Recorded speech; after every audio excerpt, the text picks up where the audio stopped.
میکنه نظام الملک. این همین اکثری مردم کتابخوان نیستن نه که کینو تماشا میکنن. ولی کم کم اینا نظام الملک یاد گرفتن، هارون الرشید یاد گرفتن. یا در عمری سرشو با فکر در کتاب خوندگی نیستن. میگم همون کینو را نشون میدن. اما این همین کینوی سلجوقی را نشون دادن. نظام الملک هم ریشی فسانی خسرو دوره مرد که صاحب جمال دیگر هم بودن اکتوری ارزنده. ایری هم دیگه یاد گرفتن. نه اگه سوال میکنن نظام الملکش کی باشه؟ نظام الملک وزیر سه پادشاه کلان سلجوقی بود. در سه پادشاه کلان سلجوقی نظام الملک پادشاهی کرده. چی وزیری کرده، سروزیری مملکت بود. تمام اداره دولت در اختیارش بود. او شاههای سلجوقی کشورکشا بودند. بیشتری حیاتش به همون جنگ و کشوکش در زمان او اینمی حجم صلیبدارا بود و دیگر بیچاره خدمت کردن. بر ضد مغولا جنگ کردن، بر ضد نصرانی‌ها جنگ کردگیان. همین دولت نظام الملک اداره میکرد. امور همه در دستش بود. از زمان الپ ارسلان سلجوقی تا ابتدای حکومت همه کی را انا سلطان سنجری مازی را انا همین کتاب دوره با نام سیاستنامه در نصیحت همون پادشاهای سلجوقی نوشته است برای عبرت شد. این کتاب رویمیزی پادشاها بود. خدا را شکر همین سیاستنامه یافت میشود. ولی نکنه بگیره بخونه. بیحد آدم دانشمند بود است.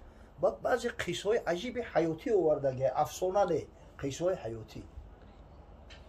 میگه زمان حکومت غزنوی ها را وقتی قصه میکنه سلطان محمود غزنوی. این سلطان محمود غزنوی حقیقتا سیاستمداری سخت بود. در زمان سلطان محمود غزنوی دیگه نه راهزن مونده بود، نه غارتگر مونده بود. راه حاجی ها را تازه کرده بود. از غزنی و از کابل و از خراسان آدم خودش پای پیاده تنها میرفت حج میکرد میومد یک از کاردارش نمیشید. همه راه اخره نبود و حفظ میکردن ملک دیاره. بسیار پست ها داشته است. در بین مردم جاسوس ها داشته است. جاسوس به این معنی که خبر همه وردیان میرسوندیان. همه خبر نمیره کنی پس ریسوینا. بعضی خبرها را پنهان میکنن. در بین مردم آدم ها داشته است که همه آگاهش میکردیان. همین نظام الملک قصه میکنه. میگه یک روز یک کاروان از شهر غزنی برآمد. این شهر غزنی پایتخت دولت غزنوی ها بود. از غزنی برآمد. میگه یک جوان معلوم بسیار جوان صالح و جوانی مقصدی با تعلیم و تربیه نه که از همه شدت بیماری بسیار خراب و نیزار رنگش زرد بسیار غم انگیز هم کاروان رفته است. یک شخص در پهلوش درست شد. این آدمای پوچو بود است. پس سوالش کرد. برادر گفت مسافری تو آدمی همین غزنی برای چه غمگینی کجا میری؟ میگه همین شهری بدبختی پرنکبت میخوام دورتر برم. خاک در این شهر. گفت خیلی نگو تگم بگونه ای چی؟ نگو من زوده همین شهری غزنی هم. میگه این شهری کثافت هست. شهری ظلم ظالمی هست. پرسکوش کردن گرفت چی واقعی دست بسرم گفت زن او من فرزند فلان تاجرم در فلان کوچه زندگی میکردیم. پسر یگانه هم میگم پدر. وقتی پدرم از دنیا رفت مال و ثروت زیاد هم چند مدت با تجارت مشغول بودم. میگه یک وقت بیمار شدم. همین خیلی یک بیماری بیجی در گرفتار شدم که دیگه دست از حیات شستم و پیش خدا نظر کردم. میگه گفتم اگر همین خداوند همین درد شفا بده به خاطر الله میرم در سرحدات دورترین با کفار جمع میکنم. غزوه میرم مقصد. قدرت پروردگار همین نظر کردم و خداوند شفا داد. میده خوب شدم بهشیدم. بعد که نظر کردم در پیش پروردگار که وعده کردم دیگه فرزندکورم میدهک که او را در تجارت مانی. و همون خاطر میگه دکان فروختم. مالای تجاری را همه را پول کردم تیلو کردم. میگه و همین یک خلطه را پر کردم ای تیلو نزدی همین قاضی القضات آوردم. اگه این قاضی القضات سرداری قاضی های دولت غزنوی و امپری غزنوی های پیشش بردم که حضرت ایتد آدمی پاک دامن و پاکیزه را من نمیشناسم. همین التماس همین در دستت امانت. من در خونه مونده نمیتونم. من به خاطر الله میرم مقصدم یگان سالا خدمت میکنم بعد میخیزم میام خیام مبلغ را بگیرم با دکان بکشم و تجارت با دوام بتم مایلش گفت یک پیچت دیگر را در دهنش زد میگه و گفت به تشویش برا فهمید که برای محکمش کنی اجو خیلی رفتم میگه در اسارت غلطیدم خیلی عذابا کشیدم ای بین چند سال گذشت اینمی زخم خوردگیم خراب زار و نیزار میگه اگه دل به امید که انشالله پولم در وطن هستی میرم خیلی تجارت با دوام میتم خیستم اومدم میگه پیش خوزی میدونم که حضرت همه امانتی ما را نمیدی میگه تو کی؟ ای به شوخی ما فلان آدم در فلان تاریخ چند سال پیش من تری و بگو که این روسیه یگان دزدای غارتگره امر کرد که بزنیم پیشش کنیم اصلا شب کرده میگه آیا محکمه پیشم کردم میرم دیگه رحم نمیتن پیشی وزیرو رفتم میگه گفتن قطعی اومدک سر به سر نشه که ها ریشه تقاق میکنن سلطان محمود غزنوی به همو به نهایت اعتماد خاصه داره پیری پاچاه 18 سر بگی که ریشه تقاق میکنن دیگه حیران موندم این خدمت چیکار میکنم مقیدستی من چیکار میایم دیگه علم قرمه گفتم که روشون در گور این زن فرزندکم گرفتن و توکلش به خدا رفته استم که یک اونجا یک پناه ببرم که این ملکی که قاضی القضاتش بدبخت ای خیلی خیانت کرده در اونجا برکت نمیمونه وقتی این مردک هم برای خبرو را فهمید که در راه کرونا عادتا در کروان سراغا میستن شبا را روز میکنن خراب میکنن شب یک جا در فرود آمدن در همه کروان سراغا در همه جا پستای پوچویی بدست پوچتا همین مکتوب نوشته در دست همون پشتالیان بگیم داد اونجا از سوار و از پا بستگی در همه جا تیار همین فرط چای وری آورد رسون روی راست با پیش پوچو را می اومد از مکتوب گریف مکتوب خون جواب شنویش که همون جواب من کنه بگذار زن فرزندش همونجا بسته و خودش پنهانی بگیره بیوره باشه چورنی خود خطی امری پوچو شده کرد و وقتی که مکتوب بردن کرونا که حرکت میکرد که این مرد گفت که برادر گفت عرض داد به پوچو رسیده است این مکتوبی شو هیچ جا نراه کرد انشالله حق به حقدار میرسه بعد شبانه گرفتن چورنی خود قطعی آوردنش قصری پوچو قبولش کرد سلطان محمود و گفت که همه گیلت یک بار دیگه خودت بکن با گفت اگر میخوای انی خمی آدم بود و گفت گوش که گفت یکی خطا نکنی که آدم بسیار آدم محترم و محتشم او را ما پدرش احترام میکنیم پدر این پیرزاده ها مونن آخه ایو بسیار شخصی هست که من ای یکون خیانت یکون بار ندیدم گپی دروغ ندیدم در شریعت مستقیم نکنه که تا همین آدم بزرگ تهمت کنی که قسم میکنه که قسم به الله میگه هم در دستی همی آوردم دادم امانت من این پوچورم بسیار زیرک بدوخی این بچه اگر زیرک نباشی عاقل نباشی سیاست مدار نباشی به همتری درجه و منزلت ها میرسی به همتری وظیفه ها میرسی گفت که حاضی اگر به شرطی که دعوتش کنیم اتکاس میکنه یا در روزه گفت در همین مهمان خونه پوچوی استراحت کن در پرزیدنت هتل بگیم ده که استراحت که تو مهمانی موی این کار من تحقیق میکنم انشالله حق میرسونم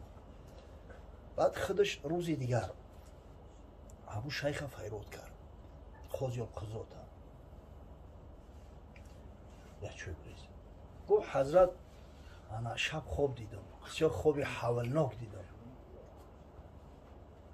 خواب دیدم که مردم و فرزندان تیت پریشان شدیان دخترها ما کنیز کردیان خانواده همه غلام مال و ثروت ندارن از مردم گدایی میکنن همین خواب خیستم دیگه خوابم نبود نمی توازی را در اندیشه هم آخه این دنیا یک چرخی فلک هایی کی میدونه چی گپ میشوه نشوه که مقصد پگه یکی میم برم ملک ثروت ای دستی فرزندان میرون همطوری خور و نیزار نشون انا قصد کرده میگه بخیر اندیشه کرده که یک شد بکشم برام شد وقتی که این بانکونه بده مقصد یکون مبلغ یا مقدار مبلغی را یکونجا پنهان کنم با یک روز سیاهی را که اگر همین ما بود و همین خیال شده همین ملک دولت در دستشون رفت گدا و طلبنده نشوند اما را استفاده کنم انا خودت چی میگوی گفت بسیار فکری خوب کردی حقیقتا این دنیا چرخی فلک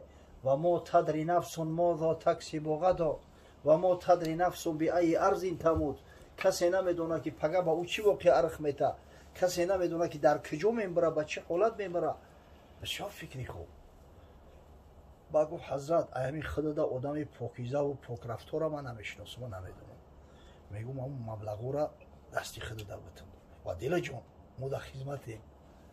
بگو یکون جوی دوری که همتری پینهام کنی، جوی مستحکمی سرد باشه. بگو حضرت یا بونکر دارم مقصد یا پدولی خوب دارم. بگو درش مستحکم است.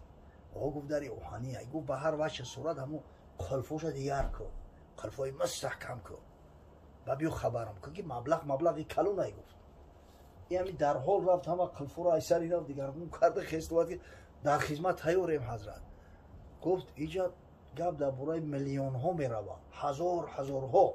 این هزارش میلیون یک میلیون اصلا کلمه مونسته کو همین 999,999 گشید یا تا دیگه خوشید به هزار می شود. من گفت میفرمام حمولا میگیرن میبرن همو غلاما و بردن که موندن همش امر میکنه بستد میکشن. غیری من و تو همین شیره دیگه هیچ که نمیدونم. قبوله گفت حضرت. خیلی گفت برادنی انشالله شب اوینده خب دمک تا تیار باش میفرستم. بعد وقتی که او رفت یکان ساعت پس همون جوانه گفت که برا با کابینت قاضی را محکمه برا. پیشش بدرود گفت حضرت ای جان شیرینم سیر شیدم. وقتی من دیگه هیچی ندارم، ای همه مردم قرض دارم. اگر همون مبلغ ما امانت ما بتی اگر نتی پیشی پوچم میرم عرض میکنم دیگه جانم در لبم رسیده است. این هم اومد پیشی قاضی در اومد دعوا را برداشت همین خیلی. اگه اینجا گپ درباره میلیون ها رفته است او یک خلطه ایرا چیکارش میکنه اوخی؟ صدها خلطه میویا. او یک خلطه او چی قرب داره؟ ای گفت دو تا فایرو داد حق دادم تبگی. بعد فهمید یک خلطه را گرفتن آوردن پیچت میچت چدیشون داد همین ایتای هو همش جو بجو ای هو خپدم سویت گم کو او سنا برو. مقصد این دو پیغام کنه که یکی گپ خیزد دیگه باورم نمیکنه پوچو فلور را نمیتونم افتاده. این هم گرفت همون خلطه را سری حرکت کرده راست با پیش پوچو را اومد. گفت حضرت اینه همون امانتم اینا داده کرد. بعد این فرمید تمام عملدارای دولت همه را جمع کردن، همه را در قصر جمع کردن. قاضی قضات هم صدا کرد اومد دید همون جوان رنگ روش کنده که دیر شده بوده که دیگه اشکار شد مرگی تو گفت باید بخی نخو مطرح باور کنیم به اعتماد کنیم محکمه مسلمان ها را در اختیاری تو بتیم که خیانت کاری کنیم. این بدبخت همین جوان به خاطر الله رفته بوده است، این مهنت کشیده است، این کارایی کرده است در حیات نمیکنی تو نخو در مال همین جوان بیچاره خیانت کنی. تو نوجوان مرد قسم به الله خاطر ریشی سفید همو حرمت احترام جد اجداد نباشه میفرمیدم در 4 اسب بندن ای 4 پا دست تو 4 طرف بکشند که پورا بشه کسافت. اینا ببینید اینم حرسی دنیا ده ناشگری همین حرسی پول و مال دنیا مرده قاضی القضات چی نداره آخی تمام دنیا را داره با همین طمع هرچی بیشتر و زیادتر. خدا با مال و ثروت هیچ وقت اما چی نمیشه با مال و ثروت سیر نمیشه. اگر خدای تعالی قناعتت کنه تا این مال و ثروت دنیا هیچ وقت سیرت نمیکنه. حضرت صلی الله علیه و سلم میگه لو کان لابن آدم عبادی، اگر این فرزند آدم 2 دره طلا داشته باشه در طلب سیمش میغلطه. ولا یملأ جوف ابن آدم الا تراب. این تهیگاه انسان فقط همین خاک لحد سیر میکنه، یگان چیز دیگه پر کردن نمیتونه. برای من اگر چند که خیلی زندگی انسان بخوای نخوای پلاکی دوست نمیداره آخی. حتی در قصه اومده است میگه حضرت ایوب علیه السلام غسل میکرد یک ملخی طلایی اومد در پیشش غلطید. ملخی طلایی که مقصد کسی همون شکل و صورتی ملخه با طلا کرده بود است. خم شد گرفت در کیسه‌اش زد. بعد میگه صدا شنید، صدای ملکوتی شنید که یا ایوب اولی رب سیر نشیده. گفت پروردگار من ای نعمتی تو هرگز سیر نمیشه، ای عطای تو هرگز سیر نمیشه. اما باید که محبت به او درجه ای نباشه که همین مانع خیر احسانت شود. این مال و ثروت بعضی ها را وارد جنت میکنه، بعضی ها را در همون جحیم مستقر میگردونه. نعم المال صالح للمرء صالح. حضرت صلی الله علیه و سلم میگه مال پاکیزه و خوب صالح برای مرد صالح عجایب یا نعمتی بزرگه. انسان امکان داره که انسان سربلند کنه با ابرو و عزت کنه، امکان داره که نم خار و ذلیل موشش کنه. خدا با شکر و الحمدلله که جوانایی که در این محفل ما شرکت دارن و خدا قسم همین جوانی میبینی که اونقدر محبت هم به همین دنیا ندارن، محبت شو کمتره که یعنی که چون پره به دنیا دادگی نیستن، یاد خدا و یادی مرگ میکنن، یادی گذشته ها میکنن، به خاطر ارواح گذشته ها خیرات و احسانات میکنن. پروردگار بزرگ از جمعی بلا و گزنده و حفظشون کنن. خداوند وقتی نعمت داد ما، وقتی که حیات ما داد، وقتی مال و ثروت ما داد، پروردگار بزرگ هدایت میکنه که همه چیزا سبب نجات ما شود، نه سبب نکبت خواری و ذلت هم در دنیا و هم در قیامت. خداوند بزرگ خیرات و احسانات ایشانی تاجدین و درگاه بی‌نیازش قبول کنه، در نامه اعمالش ثبت بگردانه، ارواح گذشته هاشا خاصتا روح مادر مرحومه را رحمت مغفرت کنه و در بحبوحه جنت مستقر بگردانه.